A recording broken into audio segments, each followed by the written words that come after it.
Fl-okkażjoni tal-Jum Dinji tas-Saħħa, il-kelliem ewlieni Laburista għas-Saħħa Mary Louise Colejro Preka tkellmet dwar il-problema serja ta' nuqqas ta' sodot li hemm fl-Isptar Mater Dei. Kuljum fl-Isptar Mater Dei qed ikun hemm nuqqas ta' 67 sodda. Kull pazjent għalina u minnu huwa importanti. Mhijiex biss l-effett fuq il-pazjent id-batija, ma d-batija wkoll fuq il-qraba li jaraw il-familjari tagħhom nisti jħobbu li għandhom nuqqas ta' dinjità. Din il-problema mhux qed tħalli lil professjonisti mediċi wettqu xogħolhom sew u b'dedikazzjoni. Quddiem din il-kriżi il-Gvern ħabbis miżuri kosmetiċi, qalet Colejro Preka. Bil-pazjenti l-ewwel jitpoġġew f'holding bay, imbagħad fil-kuritur fiż-żona tal-pedjatrija u issa fid-discharge lounge.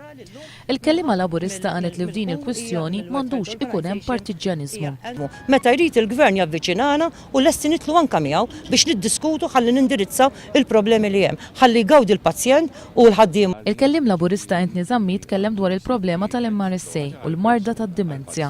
Għalli f'Malta l-problema tad-dimenzja li taffettwa ħafna anzjani qed tkun injorata mill-Gvern u saħansitra m'hawn l-ebda statistika f'dan il-qasam.